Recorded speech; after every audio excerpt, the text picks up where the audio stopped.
Assalamualaikum warahmatullahi wabarakatuh. Perkenalkan, nama saya Didin Sulalatin dengan NIM 1810201017. Saya dari Universitas Islam Negeri Raden Fatah Palembang.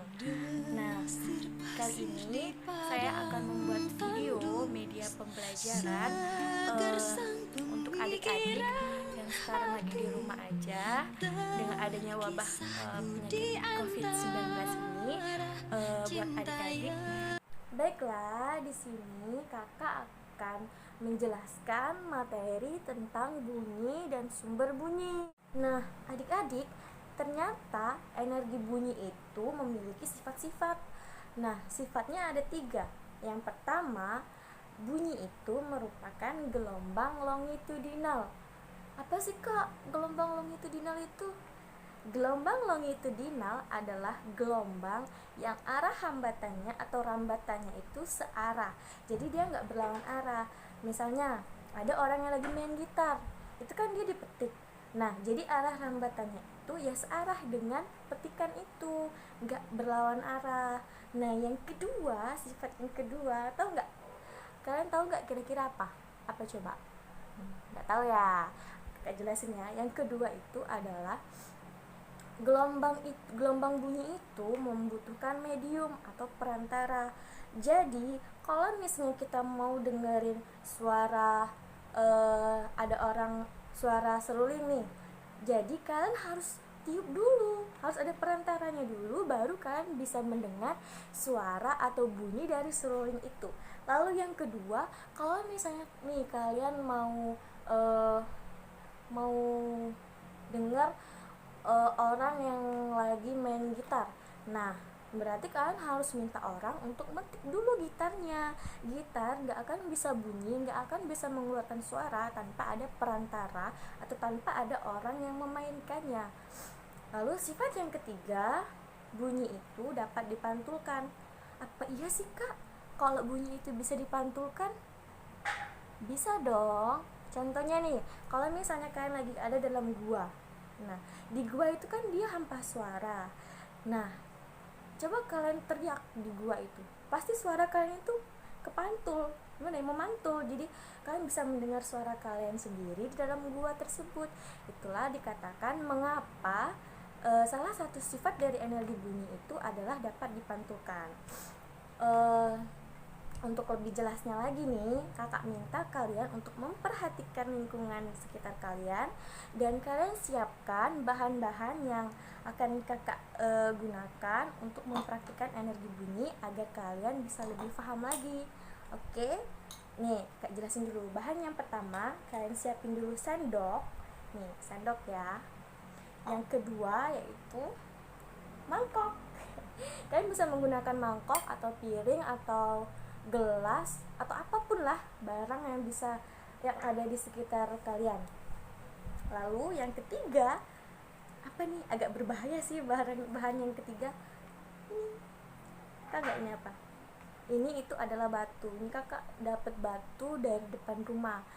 Kan kita lagi PSBB nih, kita lagi nggak boleh keluar, jadi kita menggunakan bahan-bahan atau alat-alat yang ada di sekitar rumah untuk tetap menjaga peraturan pemerintah agar kita tetap menaati. Jadi kita bisa praktik dengan alat-alat yang ada di sekitar rumah kita. Nah, alat yang keempat, kalau yang ada kalian siapin, kalau nggak ada kalian dengerin kakak aja ya. Alat yang keempat kakak siapin musik gitar. Ini nantinya akan menghasilkan suara. Udah yang kakak contohin tadi ya. Selanjutnya praktikin untuk menghasilkan suatu bunyi. Tadi kan yang pertama dijelaskan sifat bunyi itu adalah suatu gelombang longitudinal atau arah rambatannya searah dengan getaran. Contohnya kita lagi main gitar nih, kakak main gitar ya. Ini kakak lagi main gitar. Nah, kakak petik gitarnya. Nah, dia itu suara bunyinya itu searah dengan petikan yang kakak lakukan sekarang nih. Hasilnya searah, nggak berlawan arah kan.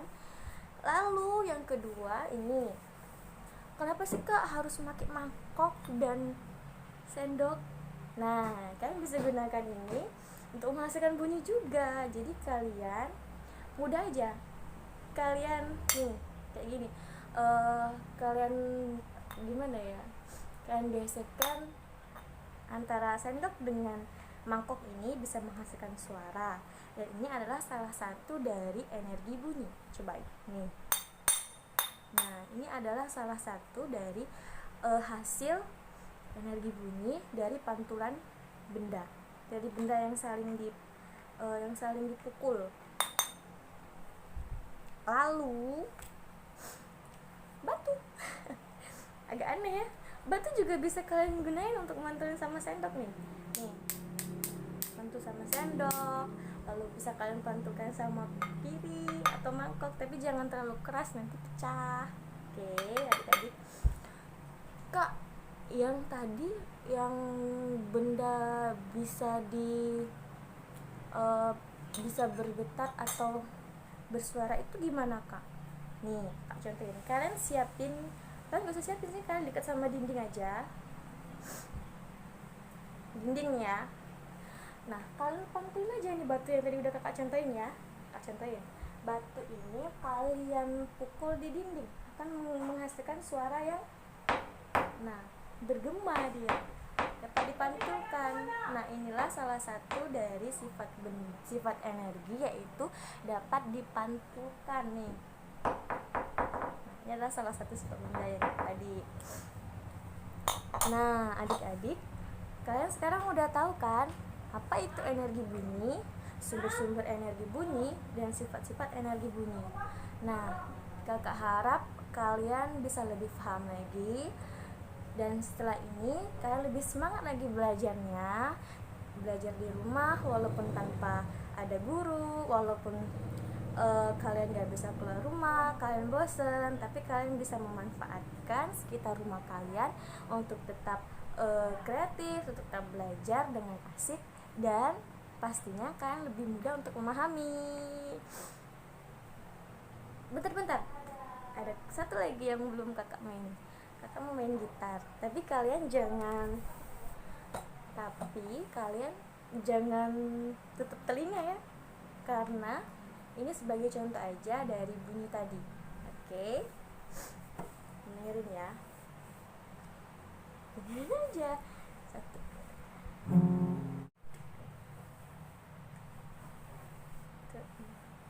Salatullah, salamullah ala Toha Rasulillah. Salatullah, salamullah ala Yasin Habibillah. Adik-adik, gimana nih belajar hari ini? Menyenangkan kan? Ternyata kita bisa memanfaatkan alat-alat yang ada di rumah, kita bisa memanfaatkan apa yang ada di sekitar kita untuk tetap belajar, tentunya menyenangkan dan mudah untuk kita pahami. Buat adik-adik yang lagi di rumah nih, yang lagi belajar di rumah, tetap semangat dan juga jangan keluar rumah dulu. Ikutin anjuran pemerintah untuk tetap di rumah. Pasti semua ini akan kita lewati bersama, dan kita akan segera kembali lagi ke sekolah, bisa bermain, bisa belajar dengan teman-teman tentunya. Oke, itu aja dari kakak akhiri. Wabillahi taufiq wal hidayah. Wassalamualaikum warahmatullahi wabarakatuh. Sampai kita